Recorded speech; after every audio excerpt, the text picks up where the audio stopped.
Buenas noches, iglesia, por doquiera ustedes están.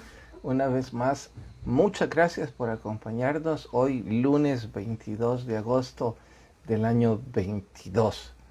Apenas a 8 días de que termine el mes de agosto.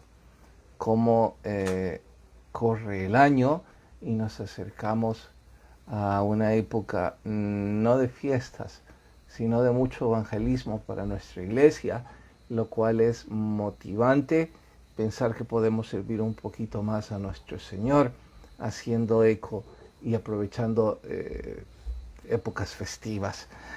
Por favor, me acompañan en orar y pedir la guía del Señor.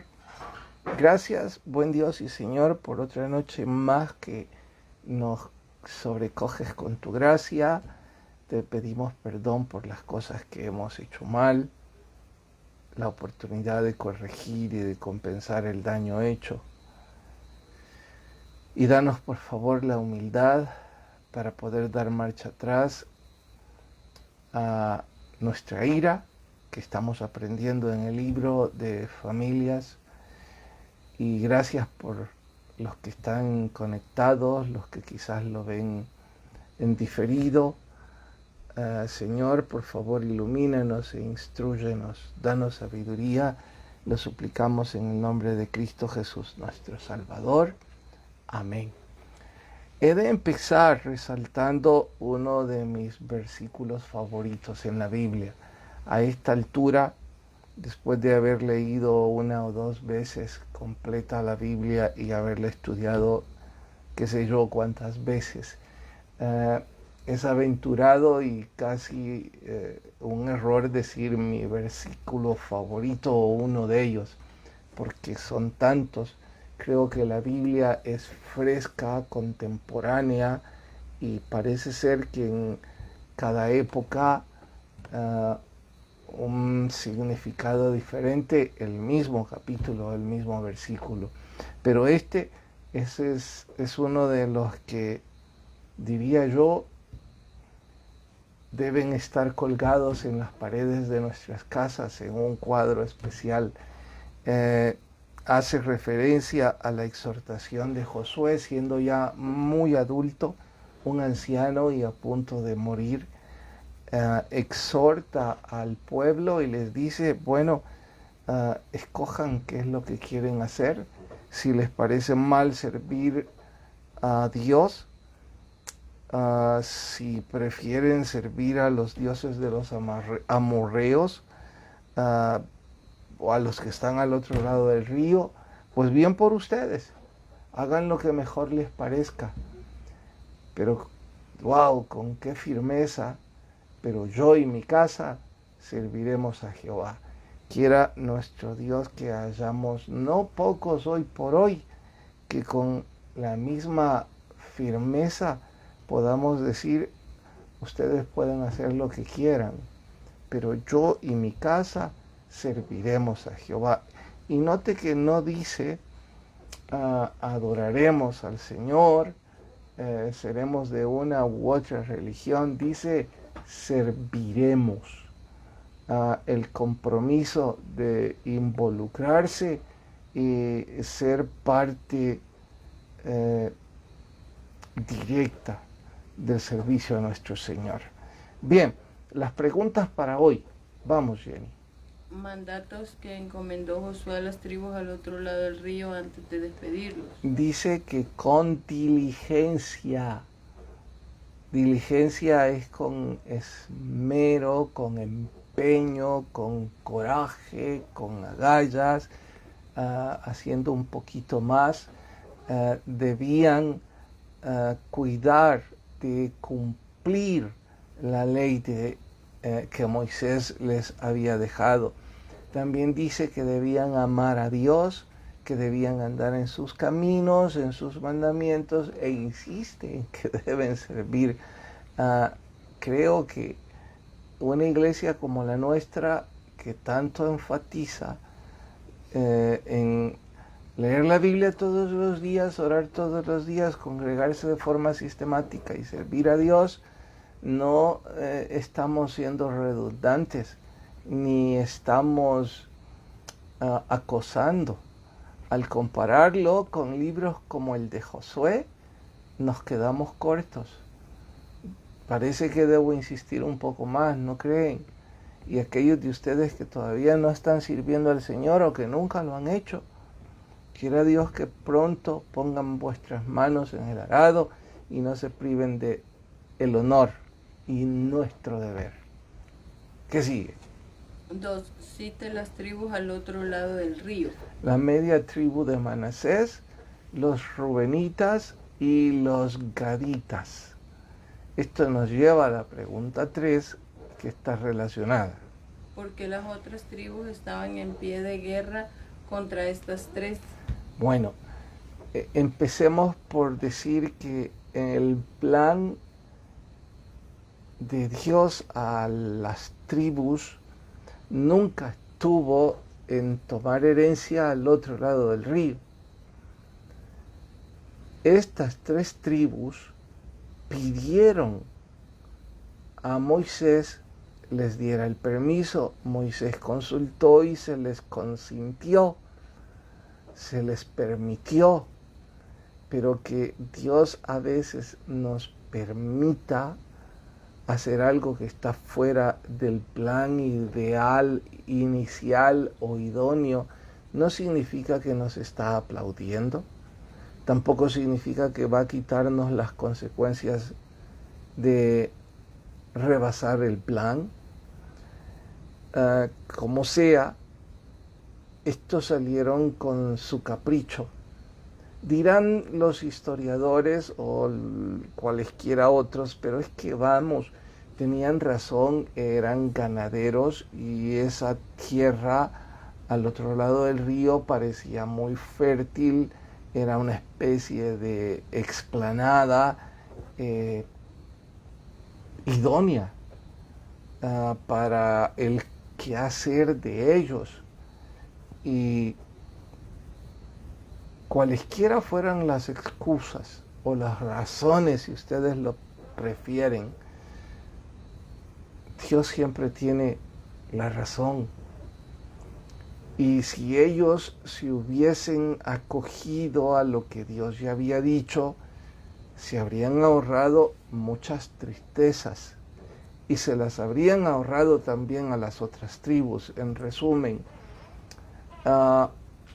se les ocurrió levantar un altar para no tener que cruzar el río.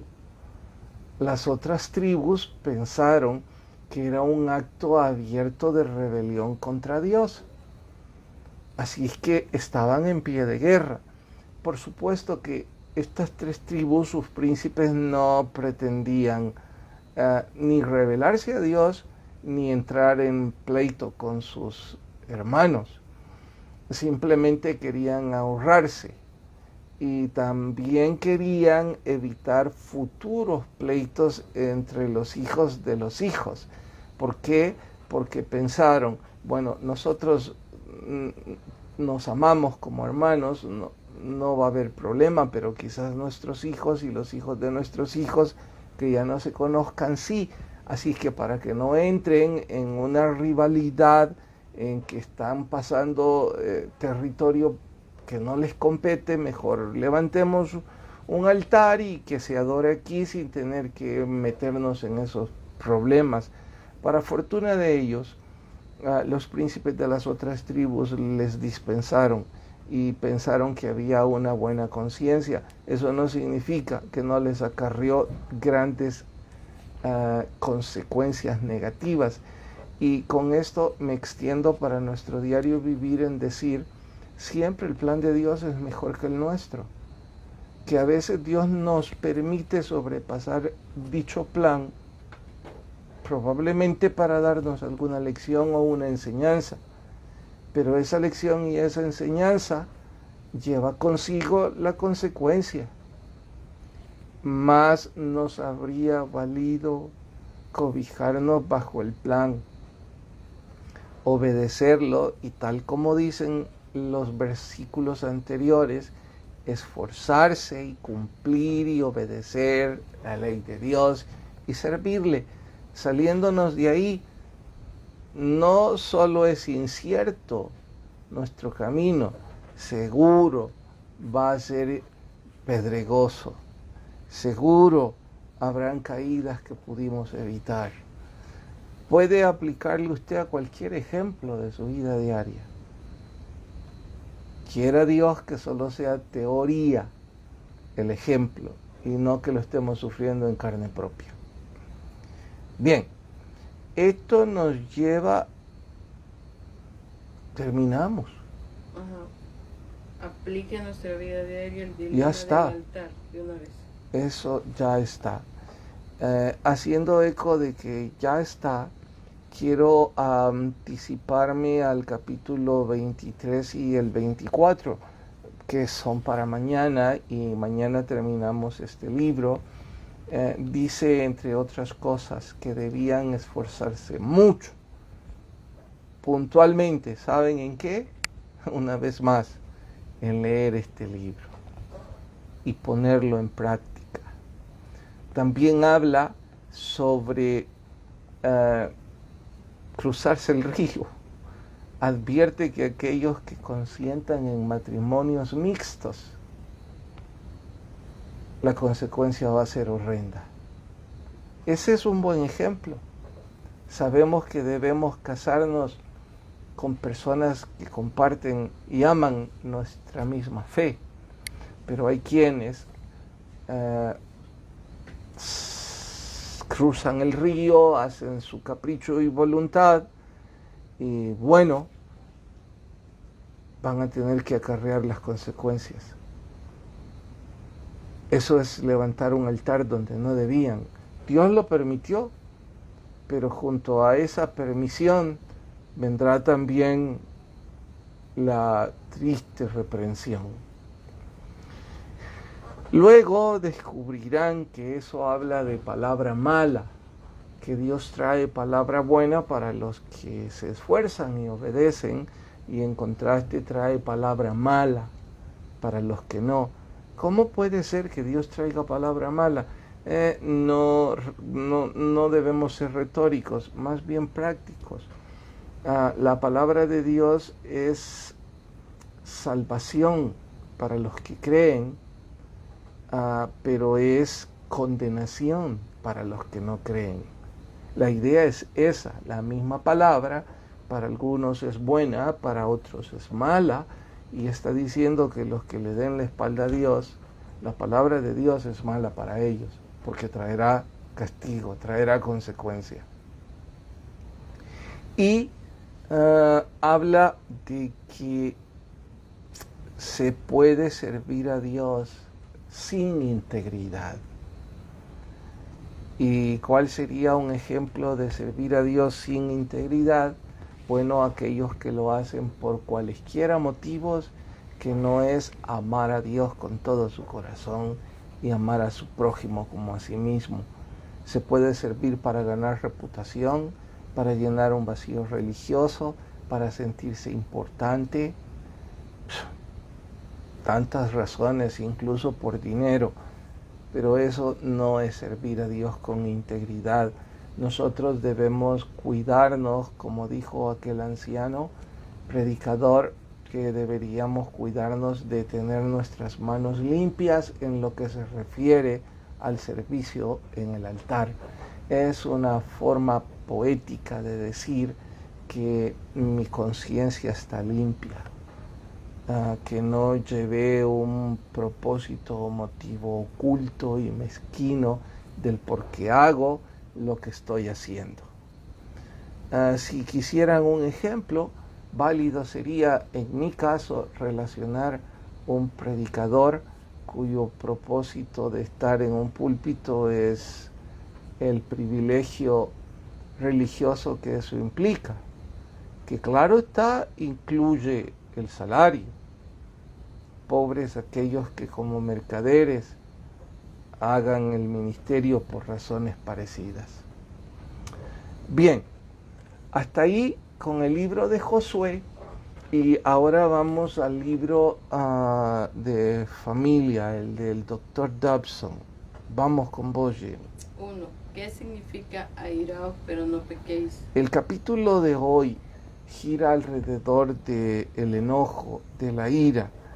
Y la idea de airarse y no pecar es que sí podemos airarnos, porque el enojo es una característica humana, pero se vuelve pecado cuando nuestro enojo lastima al prójimo.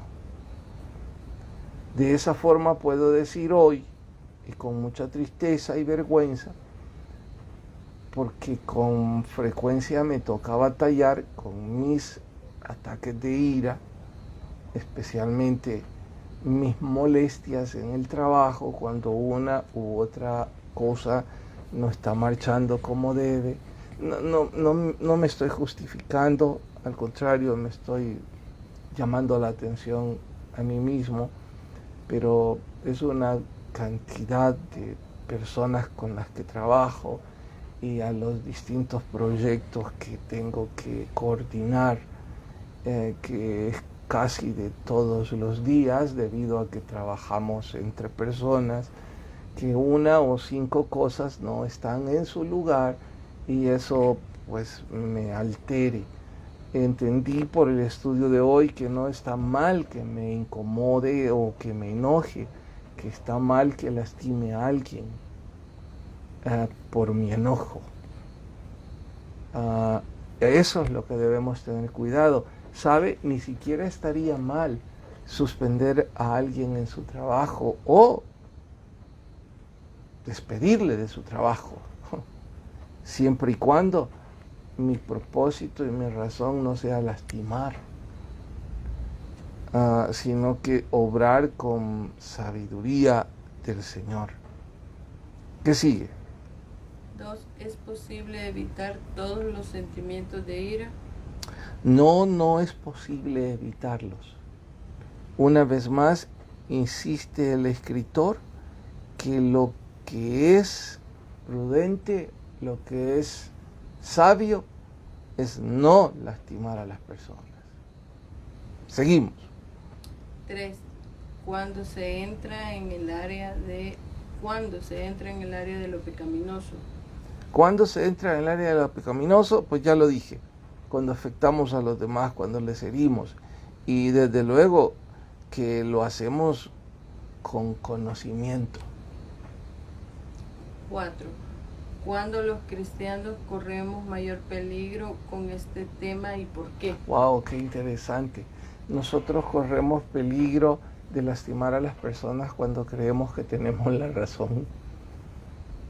Entonces, para no lastimar a las personas y no caer en este error, cuando nos llenamos de ira, de aquí en adelante, a ver si lo consigo y otros se suman conmigo, pensemos que estamos equivocados.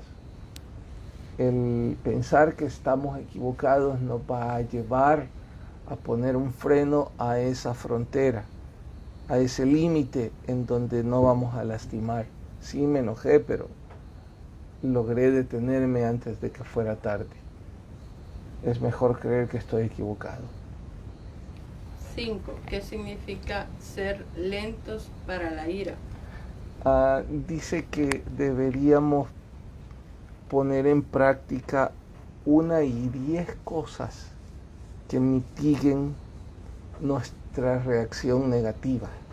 Como por ejemplo, estoy enojado, orar es una buena forma de frenar el error. Leer es otra buena forma de frenar el error, especialmente la Biblia, claro está. Huir de la discusión es otra buena forma. Y qué sé yo, 10 más que usted y yo deberíamos poner en práctica y escribir para evitar lastimar al prójimo. Hasta ahí en el club de lectura de hoy. Oro a Dios que usted esté leyendo la Biblia todos los días, orando todos los días, y que usted esté siguiendo la lectura del libro a fin. Estamos por muy poco tiempo, por muy pocos días para terminar este libro que tanta edificación nos ha dado, y a punto de arrancar uno nuevo. Gracias por habernos acompañado. No hay nada esta vez en internet. El que tenga oídos, oiga lo que el Espíritu dice a las iglesias. Buenas noches a todos.